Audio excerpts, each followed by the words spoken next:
दोस्तों, करवा चौथ का व्रत यह 5 महिलाएं कभी ना रखें। व्रत रखने वाली महिला के साथ साथ पति पर आते हैं घोर संकट। साथ ही साथ करवा चौथ पर ऐसी पूजा कोई भी सुहागिन महिला ना करें। करवा चौथ का व्रत खंडित हो जाता है, आपके पति का जीवन संकट में पड़ सकता है। और साथ ही में बताएंगे चौथ माता को यह 5 चीज भूल कर भी मत चढ़ाना चाहिए। साथ ही चौथ व्रत की पूजा का शुभ मुहूर्त क्या है, क्योंकि दोस्तों यह व्रत माता पार्वती से संबंधित है, इसीलिए सच्चे दिल से कमेंट बॉक्स में लिखें जय माता पार्वती। जय चौथ माता पार्वती माता के लिए एक लाइक तो बनता है। दोस्तों, अक्सर करवा चौथ पर कुछ माताएं बहनें कई ऐसी गलतियां कर देती हैं जिसकी वजह से पति पत्नी को जिंदगी भर कष्ट का सामना करना पड़ता है। माना जाता है कि चौथ का व्रत कोई मामूली व्रत नहीं होता। करवा चौथ में एक छोटी सी गलती भी व्रतधारी को संकट में ला सकती है। शास्त्रों में बताया जाता है कि खासकर करवा चौथ के दिन चौथ माता को यह 5 चीज कभी नहीं चढ़ाना चाहिए। इससे पति पर अनेक संकट आ जाते हैं, आपका व्रत खंडित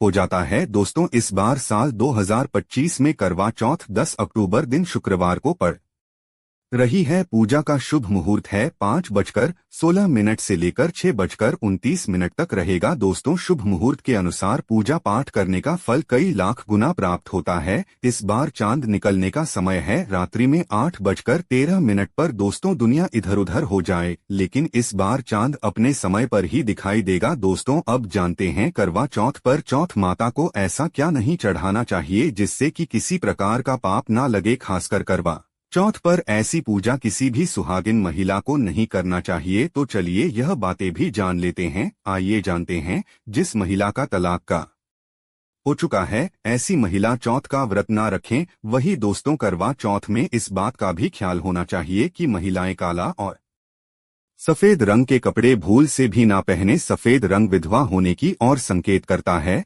और काला रंग शनिदेव का प्रतीक है, इसीलिए विशेषकर धार्मिक कार्यों में काले रंग के कपड़े नहीं पहने जाते। दोस्तों, करवा चौथ का व्रत कब तक रखा जाता है? जब तक चांद ना निकल जाए। शास्त्रों के अनुसार माना जाता है कि अगर पत्नी बीमार है तो उसकी जगह पति यह व्रत रख सकता है। और वहीं अगर किसी महिला को व्रत के दौरान मासिक धर्म आ जाए तो वह महिला पूजा पाठ में तो शामिल हो सकती है, लेकिन भगवान की प्रतिमा को छू नहीं सकती है। आप चाहे तो अपने पति से भी पूजा करवा सकते हैं, ऐसे में आप कथा भी सुन सकते हैं, लेकिन देवी देवताओं की प्रतिमा को स्पर्श न करें। आप व्रत का पालन बस ऐसे ही करें, लेकिन ईश्वर की प्रतिमा को भूल से भी स्पर्श न करें। दोस्तों, मासिक धर्म में व्रत रखने की कतई मनाही नहीं है। चरित्रहीन महिलाओं को करवा चौथ का व्रत कभी नहीं रखना चाहिए और यह बात उन चरित्रहीन पुरुषों पर भी लागू होती है जो जगह जगह मुंह मारते रहते हैं। जब शरीर की पवित्रता व्यक्ति की खत्म हो जाती है तब वह महिला ही नहीं बल्कि पापी भी कहलाता है, इसीलिए आपकी पूजा कभी सफल नहीं हो सकती। यह व्रत आप कभी ना रखें। अगर आपको बार बार गाली देने की आदत है तो आप जितनी जल्दी हो सके इस आदत को छोड़ दें। अगर करवा माता को प्रसन्न करना है तो घर में लड़ाई झगड़ा छोड़ दें, क्योंकि जिस घर में लड़ाई झगड़ा होता है उस घर में करवा माता कभी नहीं आती है। और व्रत में पूजा पाठ करना है तो जुबान से अधिक मीठे बोली ही बोले, ज्यादा कड़वे बोली माता करवा का अपमान होता है और आप पाप के भागीदार बन जाते हैं। वहीं गर्भवती महिला भी करवा चौथ का व्रत तो रख सकती है, लेकिन उससे पहले डॉक्टर की सलाह अवश्य ले। दोस्तों, पति की निशानी जो मंगलसूत्र होता है उसे करवा चौथ की शॉपिंग में आप स्वयं ही खरीदे या अपने पति से ले ले। दूसरी महिला का मंगलसूत्र भूल से भी इस्तेमाल न करें, इससे पति पर संकट आ सकते हैं। साथ ही इस दिन चौथ माता अर्थात माता पार्वती को प्रसन्न करने के लिए जितना ज्यादा हो सके मांग में ढेर सारा सिंदूर भरना चाहिए। माता पार्वती जी को सिंदूर से सजी सवरी महिलाएं बहुत प्रिय लगते हैं और ऐसी महिलाओं को देती है माताजी सौभाग्यशाली होने आशीर्वाद, क्योंकि यह माता पार्वती से संबंधित है। कम से कम करवा चौथ पर मांग में भरपूर मात्रा में सिंदूर लगाना चाहिए और मंगलसूत्र हर हाल में महिलाओं के गले में होना चाहिए। दोस्तों, करवा चौथ पर लाल भगवा और पीले रंग के कपड़े पहनना सर्वश्रेष्ठ माना गया है। इससे चौथ माता बहुत प्रसन्न होती है और देती है मनचाहा वरदान। अगर आप इस दिन हरा, पीला, गुलाबी, लाल, मेहरून या भगवा रंग भी पहन सकते हैं। इस दिन भगवा रंग पहनना बहुत ही शुभ और मंगलकारी माना गया है। दोस्तों, वहीं अगर आपके पास शादी का पुराना जोड़ा रखा है तो बहुत ही शुभ माना गया है। आप इसे भी पहन सकते हैं या मार्केट से लाल रंग का नया जोड़ा ला सकते हैं। दोस्तों, आपका पति किसी काम से बाहर है या बाहर जॉब करता है तो ऐसे में आप अपने पति की फोटो द्वारा या ऑनलाइन मोबाइल, लैपटॉप आदि पर वीडियो कॉलिंग पर देखकर पूजा संपन्न कर सकते हैं।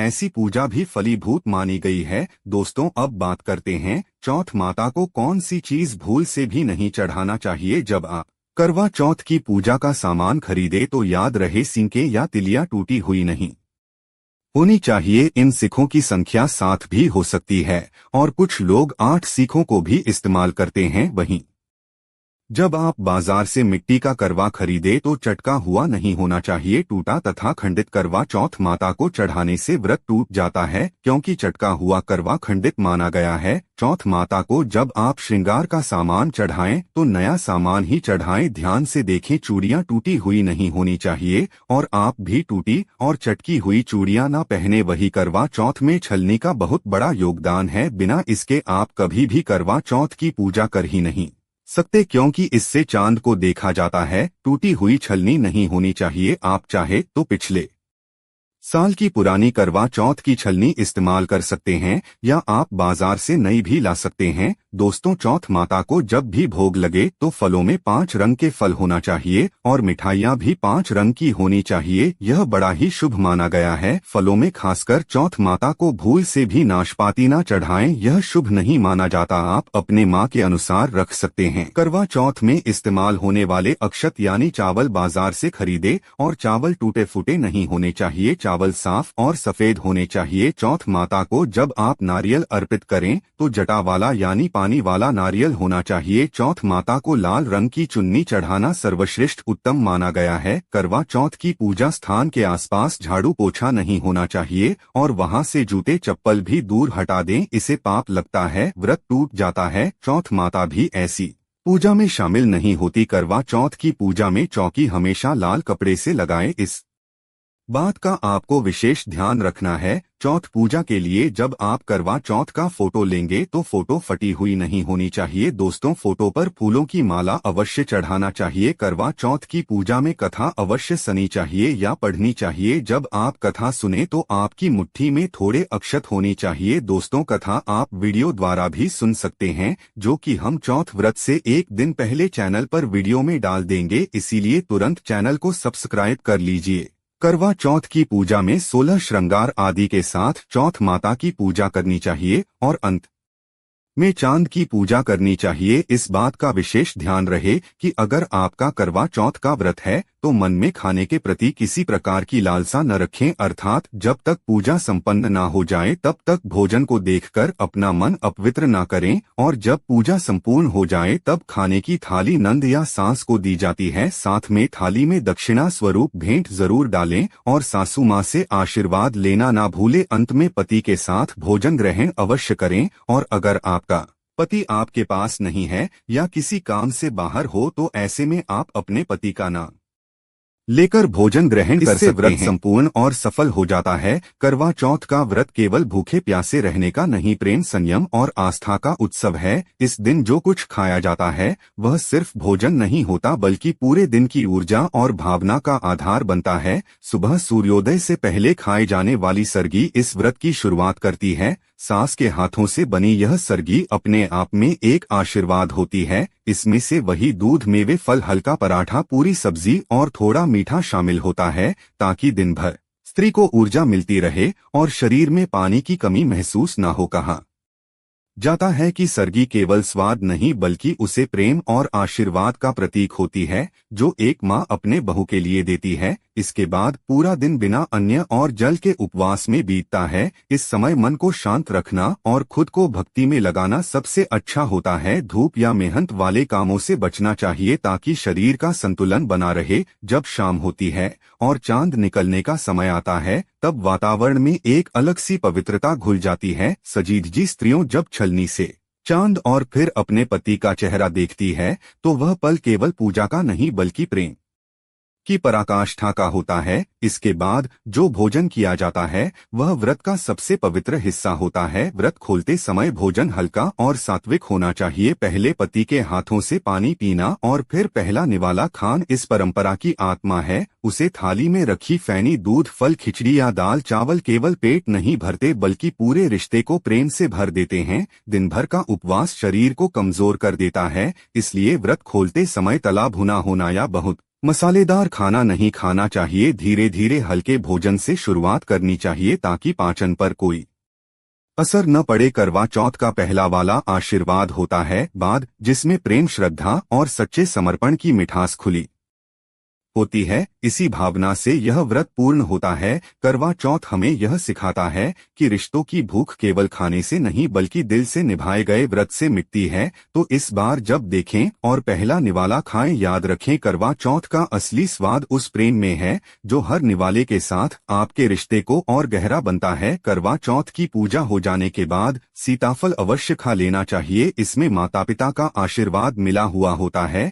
इससे पति पत्नी के जीवन में कभी कोई बुराई नहीं आती है। इसे माता पिता का आशीर्वाद समझकर करवा चौथ के दिन अवश्य खा लेना चाहिए। खास तौर पर करवा चौथ के दिन घर में पीली चीज अवश्य बनानी चाहिए, बहुत ही शुभ माना जाता है। भगवान विष्णु सदैव आपके जीवन में अपना स्थायी निवास बनाए रखते हैं। जैसे हलवा, कड़ी, पकोड़ा या बेसन की कोई भी चीज घर में अवश्य बनानी चाहिए और व्रत हो जाने के बाद इसे अवश्य खाना चाहिए। दोस्तों, करवा चौथ पर पत्नी से प्यार करना क्यों है जरूरी, लिए जानते हैं। शास्त्रों के अनुसार भगवान श्री कृष्ण कहते हैं कि परिवार में खुशहाल जीवन पति पत्नी के रिश्ते पर निर्भर करता है। जिस परिवार में पति पत्नी का रिश्ता अधिक खुशियों से गुजरता है तो वही घर हमेशा तरक्की करते हैं। जिन घरों में पति पत्नी आपस में खुशहाल जीवन के साथ बिना लड़ाई झगड़े के जीवन जीते हैं उस घर में माता लक्ष्मी अपने पांव रखती है।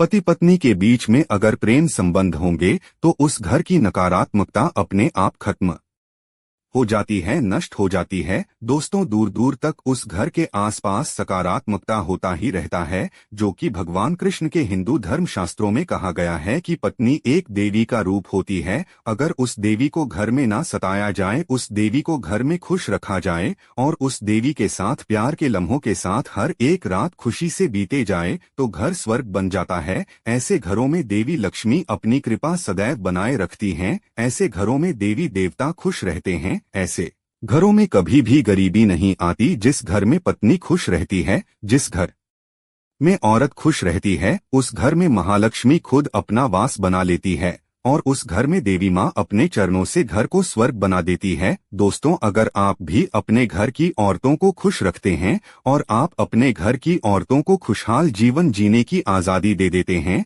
और उसके साथ लड़ाई झगड़ा अगर नहीं करते हैं तो आप स्थायी रूप से अमीर बन जाएंगे। मैं ईश्वर की सौगंध खाता हूँ, अगर आपने करवा चौथ वाले दिन यदि आपने अपने पति के ऊपर यह उपाय कर लिया तो समझो आपका पति आपकी हर एक बात मानेगा, क्योंकि यह जो उपाय हम आपको बताने वाले हैं, अक्सर जो माताएं बहनें हैं वह अपने पति से कभी कभी परेशान हो जाती हैं। कई पति तो ऐसे हैं जो अपनी पत्नियों को दुख और तकलीफ के सिवा कुछ नहीं देते। दोस्तों, कई ऐसे मर्द होते हैं जो अपनी पत्नी को मारते हैं, तोड़ते हैं, गंदी गंदी गालियां देते हैं। इसीलिए यह जो उपाय आज हम आपको बताने वाले हैं, इससे आपका पति हमेशा आपके आगे पीछे ही घूमेगा, आपकी हर एक बात मानेगा, आप जो बोलोगे वही करेगा और दोनों में प्यार बढ़ जाएगा, नफरत काम हो जाएगी। यहाँ तक कि अगर आपका पति धूम्रपान या मदिरा का सेवन करता है तो यह उपाय अगर आपने कर लिया, घर हम आपको उपाय बताने वाले हैं, तो समझो आप भी देखोगे जो पति आपकी तरफ देखा नहीं था आज वह जी भर के प्यार कर रहा है।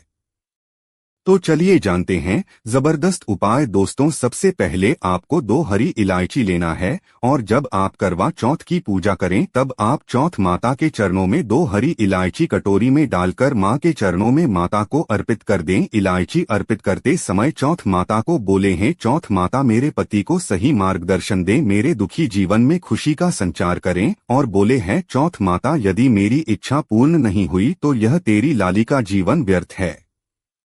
बेकार है अब वह मुझ पर उपकार करें, मैं भी तेरी बेटी हूँ। और दोस्तों यह मंत्र अवश्य बोल देना जो हम आपको बताने वाले हैं। आइए जानते हैं मंत्र। करवा चौथ पर जब आप इलायची अर्पित करने के बाद पूजा करें तथा आरती करने के बाद यह मंत्र बोल देना। यह चौथ माता का मंत्र है, अर्थात माता पार्वती का मंत्र है। इस मंत्र को बोलते ही जो अपने माता पार्वती को इलायची अर्पित की है वह सिद्ध हो जाती है। यह अपना चमत्कारिक असर दिखना शुरू कर देती है। मंत्र है ओम चतुर्थी दिव्या नमः दूसरा है, ओम गौरी नमः तीसरा है, ओम शिवाय नमः। देखिए इन तीनों मंत्रों में से आप कोई भी एक मंत्र 108 बार जाप करें। दोस्तों मैं माता रानी की सौगंध खाता हूं, आपकी कोई भी इच्छा जो अधूरी है वह पूर्ण हो जाएगी। पूजा समाप्त होने के बाद, आरती करने के बाद, दर्शन करने के बाद, चांद की पूजा करने के बाद, पति के हाथ पानी पीने के बाद अब आप उस स्थान पर आ जाएं जहां पर अपने चौथ माता की पूजा की थी, अर्थात जी पूजा स्थान पर अपने चौथ माता को 2 इलायची अर्पित की थी। अब वहां से आपको वह इलायची उठा लेना है। माता का आशीर्वाद समझकर आपको ले लेना है और इन इलायची को माथे से चुमकर माता पार्वती का स्मरण करने के बाद इलायची को उठा लेना है। दोस्तों अब आपको क्या करना है बहुत अच्छी तरीके से समझ लेना है जो हम आपको बताने वाले हैं। देखिए जो 2 इलायची अपने माता का आशीर्वाद समझकर, प्रसाद समझकर जो उठाई थी उन्हें आपको चाय में डाल देना है या खीर में भी डाल सकते हैं, या आप जो भी मीठा पदार्थ बनाते हैं उसमें आप डाल दें। याद रहे इन 2 इलायची को डालना है। आप इलायची को 2 बार इस्तेमाल करें, पहले आप 1 इलायची इस्तेमाल कर ले और उसके बाद आप दूसरी अगली बार इस्तेमाल करें। यह उपाय मीठे पदार्थ में ही कारगर सिद्ध होता है और किसी चीज में नहीं डालना है। देखिए जो खाने में अपने इलायची मिलाई है और वह भोजन यदि आपका पति खा लेता है तो समझ ले आपका जीवन संभल जाएगा और आप जो चाहोगे वह आपको प्राप्त होगा। वीडियो को लाइक करें।